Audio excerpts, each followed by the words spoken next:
नमस्कार, बुलेटिन में आपका स्वागत है। आपके साथ मैं हूं जीनत सिद्दीकी। शुरुआत करेंगे खबरों की। दिल्ली में आज बीजेपी की बड़ी बैठक है। यूपी में 2022 चुनाव को लेकर बीजेपी मंथन करेगी। बीजेपी अध्यक्ष जेपी नड्डा समीक्षा बैठक करेंगे। प्रदेश अध्यक्ष स्वतंत्र देव सिंह भी मौजूद रहेंगे। यूपी चुनाव प्रभारी धर्मेंद्र प्रधान इसमें शामिल होंगे। संगठन मंत्री सुनील बंसल, यूपी प्रभारी राधा मोहन सिंह भी मौजूद रहेंगे। दोपहर 12 बजे बीजेपी मुख्यालय में ये बैठक होनी है, यानी कि अब से बमुश्किल 1 घंटे बाद आप मानिए ये बैठक शुरू हो जाएगी, जो बहुत ही महत्वपूर्ण मानी जा रही है। तमाम बड़े नेता, खासतौर से धर्मेंद्र प्रधान, देखिए उन्हें बड़ी जिम्मेदारी दी गई है और वो इस बैठक में मौजूद रहेंगे। 2022 चुनाव को लेकर महामंथन होगा, माना यह जा रहा है, क्योंकि धर्मेंद्र प्रधान, देखिए हाल ही में उनको शिक्षा मंत्रालय की जिम्मेदारी मिलती है और फिर चुनाव प्रभारी भी बनते हैं वो, और ये बहुत बड़ी जिम्मेदारी है। कुर्मी बिरादरी से आते हैं और ये माना जा रहा है कि जो खास तौर से वोटर्स हैं उन पर ध्यान, क्योंकि अब की बार ओबीसी सरकार, आपने देखा किस तरह से कैबिनेट एक्सपेंशन हुआ और टिकटें कैसे दी जाएंगी, क्या क्राइटेरिया होगा। कल आपने देखा मैनिफेस्टो कमेटी की बैठक होती है पहली, और आज की ये बैठक सभी एक दूसरे से जुड़ी हुई हैं, ये आप मान के चलिए। पवन गौड़ हमारे साथ जुड़े हुए हैं। पवन, बैठक शुरू होगी, तकरीबन 12 बजे का वक्त है। कौन कौन से बड़े नेता पहुंच रहे हैं, किन विषयों पर चर्चा हो सकती है, क्या वहां पर खबरें छनकर बाहर आ रही हैं?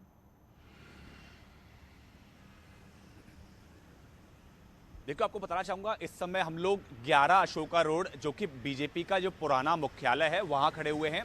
बीजेपी ने इस जो पुराना मुख्यालय है इसको वार रूम की तरह इस्तेमाल कर लिया और चुनाव संबंधी जितनी भी बैठकें हैं वो इसी कार्यालय पर हो रही हैं। पिछली बार भी जब बैठक हुई थी उत्तर प्रदेश को लेकर, वो भी इसी कार्यालय में हुई थी और आज की बैठक भी 11 अशोक रोड पर होने वाली है। अगर बात करें कौन कौन लोग शामिल होंगे, तो शामिल होने वालों में बीजेपी के अध्यक्ष जेपी नड्डा हैं, संगठन महामंत्री हैं BL संतोष, वो हैं। उसके साथ साथ जो चुनाव प्रभारी हैं धर्मेंद्र प्रधान, उत्तर प्रदेश प्रभारी हैं राधा मोहन सिंह, और उत्तर प्रदेश से प्रदेश अध्यक्ष स्वतंत्र देव सिंह और संगठन मंत्री सुनील बंसल, ये सब लोग इसमें शामिल होंगे। इसके अलावा कुछ और जो नेता हैं जो कि उत्तर प्रदेश चुनाव को देख रहे हैं, रणनीति बना रहे हैं, वो लोग भी इसमें शामिल होंगे। अगर बात करें एजेंडा की, तो एजेंडा साफ है, क्योंकि अब 2 महीने के अवसर सिर्फ समय बचा है उत्तर प्रदेश विधानसभा चुनाव में। तो ऐसे में चुनावी कार्यक्रमों को लेकर एक रोड मैप तैयार किया जाएगा।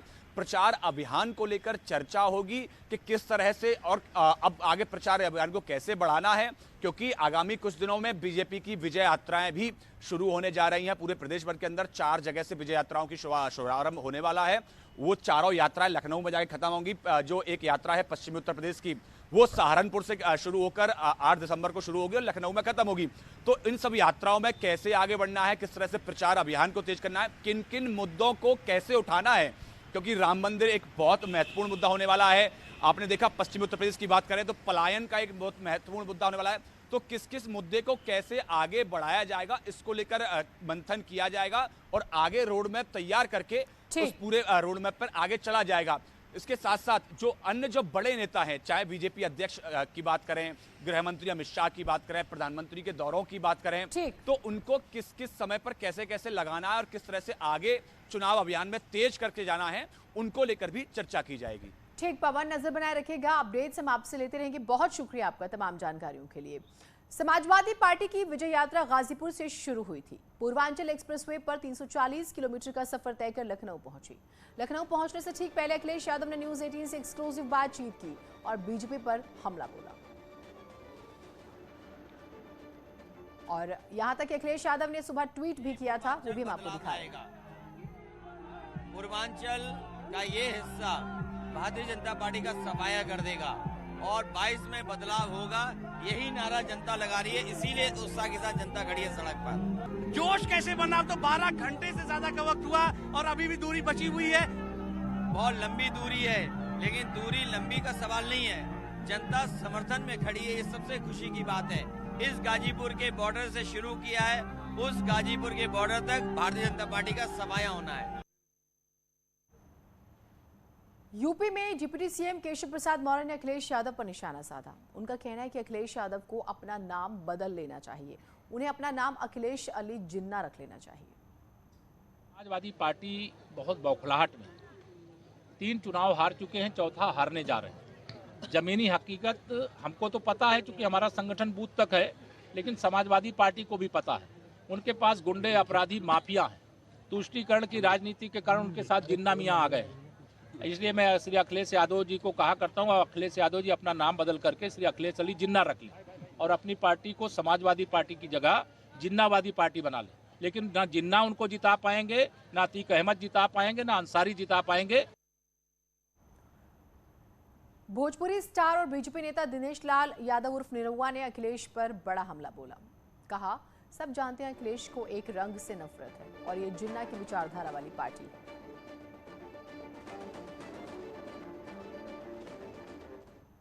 रंग से आपकी और आपके पार्टी की जो नफरत है वो तो जग जाहिर है, उसमें कुछ कहने की बात नहीं है। मैं तो सिर्फ आपको इतना कहना चाहता हूं कि मान ले लिए, सम्मान ले लिए, और आप लोग तो यादवों का स्वाभिमान ले लिए, क्योंकि कृष्ण भगवान भी उस दिन खून के आंसू रोए होंगे जिस दिन यही तुष्टीकरण की राजनीति करने के लिए आप लोग अयोध्या में राम भक्तों की जान ले लिए। पर ठीक है, आप ऐसे ही अपनी विचारधारा समय समय पे बताते रहिए, ताकि धीरे धीरे उन लोगों की भी आंख खुले जो लोग आज भी भ्रम में हैं। उनको भी पता चलता रहे कि आप जिन्ना की विचारधारा वाले आदमी हैं, और अगर आपको मौका मिला तो आप इस देश का, प्रदेश का क्या करेंगे, ये सबको पता होना चाहिए। मुझे तो पता है। उधर डीजीपी और आईजी की ऑल इंडिया कॉन्फ्रेंस 19 से 21 नवंबर तक लखनऊ में होनी है। कल गृह मंत्री अमित शाह इसका उद्घाटन करेंगे। एनएसए अजीत डोभाल भी बैठक में शामिल होंगे। 21 नवंबर को डीजीपी और आईजी की ऑल इंडिया कॉन्फ्रेंस में पीएम मोदी भी शामिल होंगे। आईबी के जरिए इस कॉन्फ्रेंस का आयोजन किया जा रहा है। हर साल केंद्रीय एजेंसी आईबी इस कार्यक्रम का आयोजन करती है। इस साल यूपी पुलिस को कॉन्फ्रेंस की मेजबानी मिली है। गृह मंत्री अमित शाह मुख्य अतिथि होंगे और पदक प्रदान करेंगे। ऑल इंडिया कॉन्फ्रेंस में राज्यों और दूसरी फोर्स के अन्य बलों के डीजीपी और आईजी रैंक के करीब 80 ऑफिसर शामिल होंगे। बैठक में वामपंथी उग्रवाद, आतंकवाद, साइबर क्राइम, महिलाओं के खिलाफ अपराध, कोरोना महामारी और अन्य चुनौतियों जैसे अहम सुरक्षा मुद्दों पर चर्चा की जाएगी। सभी राज्यों के डीजीपी एक प्रेजेंटेशन देंगे। प्रमुख विषयों पर सत्र आयोजित करने के लिए आईजी की कई समितियों का गठन किया गया है। सुरक्षा के लिए लखनऊ पुलिस कमिश्नरेट से करीब 2000 पुलिसकर्मियों को एक अलग बल बाकायदा इनका तैयार किया गया है। नाइट विजन ड्रोन भी तैनात किए जाएंगे।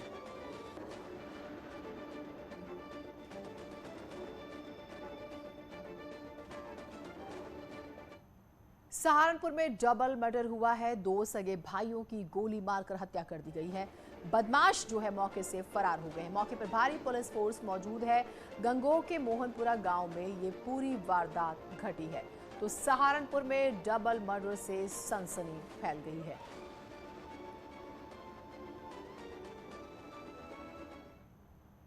उधर बुलंदशहर के जहांगीराबाद में मंचलों के खिलाफ कई छात्र छात्राएं कोतवाली पहुंचे और पुलिस से कार्रवाई की गुहार लगाई। छात्राओं का आरोप है कि भिरौली के इंटर कॉलेज के पास आए दिन मंचले लड़कियों पर फप्तियां कसते हैं, विरोध करने पर उनके साथ मारपीट तक करते हैं।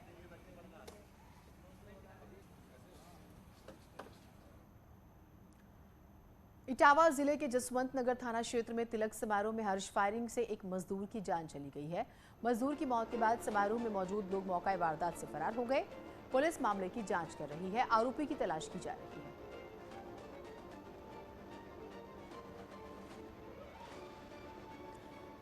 बुलंदशहर में थाना खुर्जा नगर कोतवाली क्षेत्र के अलीगढ़ चुंगी के पास बेलगाम रफ्तार का कहर देखने को मिला। यहां तेज रफ्तार रोडवेज बस ने बाइक सवार को टक्कर मार दी है। इस हादसे में 2 लोगों की मौत हो गई है, जबकि एक व्यक्ति गंभीर है। पुलिस ने इलाज के लिए उसे अस्पताल में भर्ती कराया। दोनों शवों को पोस्टमार्टम के लिए भेज दिया है।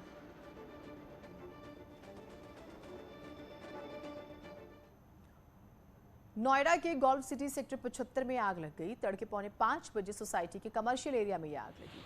दुकानों के ऊपर लगे प्लास्टिक शेड की वजह से आग काफी विकराल हो गई। 3 दुकानों में यह आग लगी, जिससे इन दुकानों में रखा लाखों का सामान भी जल गया। दमकल की 3 गाड़ियों ने कड़ी मशक्कत के बाद आग पर काबू पाया। शॉर्ट सर्किट से आग लगने की आशंका जताई जा रही है। 25 नवंबर को पीएम मोदी और सीएम योगी गौतम बुद्ध नगर जिले में जेवर इंटरनेशनल एयरपोर्ट का भूमि पूजन और शिलान्यास करेंगे। इस मेगा कार्यक्रम से पहले पार्किंग, लेवलिंग और सड़कों के चौड़ीकरण का काम किया जा रहा है। देश के सबसे बड़े एयरपोर्ट की आधारशिला रखने प्रधानमंत्री नरेंद्र मोदी और मुख्यमंत्री योगी आदित्यनाथ 25 नवंबर को जेवर एयरपोर्ट पहुंचेंगे। 1334 हेक्टेयर भूमि का अधिग्रहण हो चुका है और यहां पर फिलहाल लेवलिंग का काम किया जा रहा है। 25 तारीख को पीएम और सीएम यहां पर पहुंचेंगे। इसके अलावा पश्चिमी यूपी के बड़े नेता भी पहुंचेंगे। विधानसभा चुनाव से पहले पीएम मोदी यूपी और पश्चिमी उत्तर प्रदेश को बड़ी सौगात देने जा रहे हैं। जेवर के रोही गांव में करीब 6200 हेक्टेयर क्षेत्र में देश का सबसे बड़ा इंटरनेशनल एयरपोर्ट बनाया जा रहा है। एयरपोर्ट में अभी जो वर्तमान कंसेशनायर है, जो ज्यूरिख इंटरनेशनल एयरपोर्ट एजी, जिस कंपनी को ये कॉन्ट्रैक्ट दिया गया था, उसने भारत में काम करने के लिए एक भारतीय कंपनी स्थापित की है, Yamuna international airport private limited YIAPL। इनको अभी 2 रनवे के लिए कंसेशन दिया गया है और ये 13 से 34 हेक्टेयर में 2 रनवे बन रहा है। ये 2 रनवे भी 4 फेजेज में बनेगा। इसके सब फेजेज हैं। ये फेज 1 के 4 सब फेज हैं और 1 रनवे से यहाँ पर उड़ान 2024 में शुरू हो जाएगी। उसके बाद पैसेंजर की संख्या जो निर्धारित है उसके अनुसार दूसरा रनवे बनेगा। देश के सबसे बड़े इंटरनेशनल एयरपोर्ट का निर्माण का ठेका ज्यूरिख इंटरनेशनल कंपनी को मिला है। शुरुआत में 1334 हेक्टेयर में 2 रनवे बनाए जाएंगे जो 4 सब फेज में बनेंगे। कुल 5 रनवे MRO के साथ इस एरिया में जो अब 5000 हेक्टेयर जो पहले एरिया था वो बढ़कर करीब 6000 हेक्टेयर हो गया, 62 हेक्टेयर हो गया है। कुल 5 रनवे और MRO के साथ ये एयरपोर्ट बनेगा जो देश का सबसे बड़ा एयरपोर्ट होगा। तो इसका तो बहुत ही मल्टीप्लायर इफेक्ट होने वाला है। तो सारे पड़ोसी राज्य भी, उत्तर प्रदेश भी पूरा, उत्तरांचल, राजस्थान, हरियाणा, ये सारे जो है इससे लाभान्वित होने जा रहे हैं। चाहे वो रेंटेड प्रॉपर्टी हो, चाहे इंडस्ट्रियल ग्रोथ हो, चाहे एक्सपोर्ट बिजनेस हो, चाहे डोमेस्टिक बिजनेस हो, चाहे खुदरा सामानों की बिक्री हो। तो हर तरह से कुछ डायरेक्ट एम्प्लॉयमेंट, इनडायरेक्ट एम्प्लॉयमेंट बहुत ज़्यादा जनरेट होने जा रहा है। जेवर इंटरनेशनल एयरपोर्ट से पहली उड़ान साल 2024 में शुरू होगी। 30,000 करोड़ की लागत से बनने वाले इस एयरपोर्ट से आगामी 5 से 10 साल में 5 से 6 लाख लोगों को प्रत्यक्ष और अप्रत्यक्ष रूप से रोजगार मिलने का अनुमान है कि जेवर के रोही गांव में भूमि पूजन और शिलान्यास का कार्यक्रम रखा गया है। तकरीबन 1.5 लाख लोगों के आने की व्यवस्था है। फिलहाल तस्वीरों में आप देख रहे हैं टेंट लगाया जा रहा है, भव्य पंडाल बनाया जा रहा है ताकि किसी भी तरीके की कोई कमी ना रह जाए। इसके अलावा यहीं पर प्रधानमंत्री और उत्तर प्रदेश के मुख्यमंत्री योगी आदित्यनाथ भूमि पूजन करेंगे और आधारशिला रखेंगे जेवर एयरपोर्ट की। इस इंटरनेशनल एयरपोर्ट के पास data centre park, MSME park, medical device park, apparel park, handcraft park और टॉय सिटी सहित करीब 2000 इंडस्ट्रियल यूनिट लगेंगी। ये देश का सबसे बड़ा राजस्व देने वाला एयरपोर्ट बनेगा। यहाँ पर औद्योगिक विकास की बात करें तो डाटा सेंटर, अपैरल पार्क, इसके अलावा कई औद्योगिक सेक्टर बसाए जा रहे हैं जिससे आने वाले कई दिनों में तकरीबन 5 से 6 लाख रोजगार भी प्रत्यक्ष और अप्रत्यक्ष रूप से बनेगा। यानी एक बड़ी पहल की जा रही है और सबसे बड़ी बात है प्रधानमंत्री नरेंद्र मोदी यहां पर पहुंचेंगे तो ऐसा माना जा रहा है पश्चिमी यूपी को भी कहीं ना कहीं साधने की कोशिश भी की जाएगी। कैमरामैन संजीव वर्मा के साथ हिमांशु शुक्ला, न्यूज़ 18, गौतम बुद्ध नगर। एक छोटे से ब्रेक के लिए रुक रहे हैं, कहीं मत जाइएगा।